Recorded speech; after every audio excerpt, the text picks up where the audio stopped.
Desdobramentos do liberalismo econômico. Globalismo versus globalização. Nos últimos anos, os temas sobre globalismo e globalização têm permeado as discussões em muitos podcasts na internet, levantando-se inclusive hipóteses às quais muitos acreditam se tratar de teorias conspiratórias, quando se tem como premissa a ideia de um governo global onde as pessoas mais ricas e influentes do mundo seriam seus dirigentes. Esse processo se iniciou com o capitalismo contemporâneo do século XX, quando ocorreu o período de transnacionalização de empresas, essencialmente de países desenvolvidos, no qual foi moldando a globalização que conhecemos hoje. Concomitante a isso, ocorreu a formação de grandes organismos internacionais como a ONU, a OCDE, o Banco Mundial e o Fundo Monetário Internacional, de cunho geopolítico, desenvolvimento econômico e financeiro, além de outros como a OTAN, de natureza cooperativa militar entre países. Depois do esgotamento do modelo de desenvolvimento global do pós-guerra, entre 1945 e 1980, emergem movimentos políticos com respaldo econômico, no qual se deu o revigoramento dos preceitos liberais onde o poder econômico privado ganhou mais importância que os governos, surgindo daí a globalização, em que o capital, enfim, não reconhecia fronteiras nacionais, mas apenas potencialidades de lucros e ganhos em diferentes partes do mundo. A formação dos blocos econômicos continentais ou intercontinentais entre países, tais como a União Europeia, o Mercosul e a APEC, ou de grupos geopolíticos como o G7, o G20 e o BRICS, também marcaram a consolidação do mundo globalizado, que, porém, quase nunca serviram para promover políticas de redução da pobreza ou de combate à fome. Globalismo versus globalização. Na atualidade, os termos globalismo e globalização ganharam espaço nas rodas de discussão da internet, onde a referência ao contexto político ou geopolítico, mas sobretudo de supremacia econômica das economias desenvolvidas sobre aquelas vistas como emergentes, ganha maior foco que os acordos de cooperação econômica ou comercial entre as nações, vistas em maior evidência por meio de blocos econômicos como o Mercosul ou a União Europeia. Além disso, com o surgimento do BRICS, ocorreu o que muitos especialistas acreditam se tratar, como um movimento que vise romper com a supremacia econômica do norte ocidental, caracterizando assim um mundo multipolar onde as decisões globais se encontram em proporção cada vez maior de igualdade entre os players internacionais. A diferença entre globalismo e globalização reside na ideia de que o primeiro encara as relações internacionais numa concepção mais diplomática e estratégica e a segunda, na cooperação econômica entre as economias. Com a redução dos acordos comerciais e o aumento de uma tendência mais protecionista entre as economias globais, fizeram com que as tensões aumentassem, surgindo daí o risco de conflitos localizados, tais como a guerra na Ucrânia ou entre Israel e vizinhos, venham a tomar proporções globais, acarretando numa provável terceira guerra mundial, que seria basicamente de natureza atômica. A visível falência da ONU, no sentido de se evitar conflitos, também corrobora essa visão. Além disso, com o revigoramento das ideias liberais durante a década de 1970 e 80,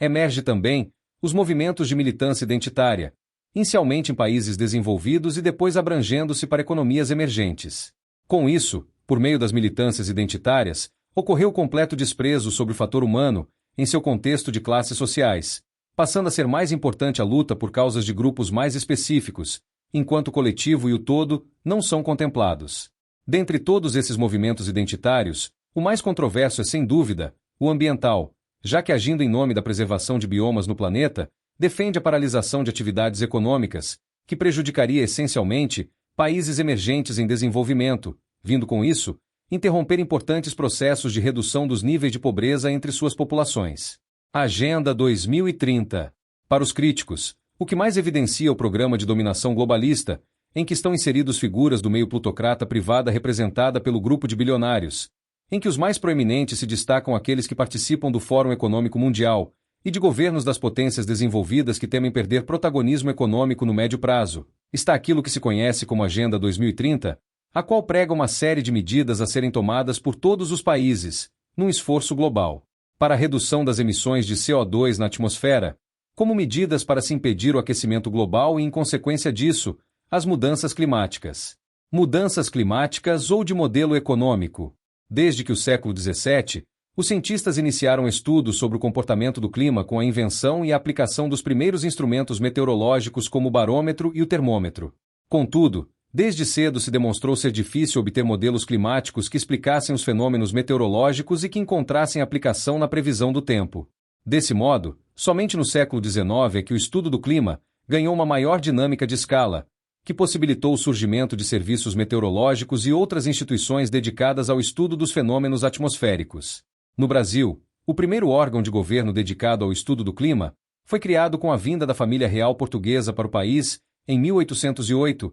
através do Observatório Meteorológico Brasileiro. É notório que as ciências climáticas evoluíram muito nos últimos anos, principalmente na adoção das novas tecnologias como satélites meteorológicos e modernas técnicas de medição. Dessa forma, as previsões do tempo ficaram cada vez mais precisas, inclusive com relação a períodos específicos de chuvas, a intensidade e os percentuais que apontam a probabilidade de precipitações pluviométricas para uma determinada localidade. As dinâmicas observadas pelos meteorologistas estão ancoradas basicamente no comportamento de interação entre os oceanos e a atmosfera. Com base nessas observações, é quase um consenso de que os registros apontam para mudanças climáticas cada vez mais intensas, onde as crises do clima se repetem numa intensidade em espaços de tempo gradualmente menores. Essa percepção tem despertado certa preocupação entre os mesmos especialistas, os quais têm recomendado recorrentemente que se diminua as emissões de carbono na atmosfera, o que, de acordo com eles, estaria provocando aquecimento global do planeta,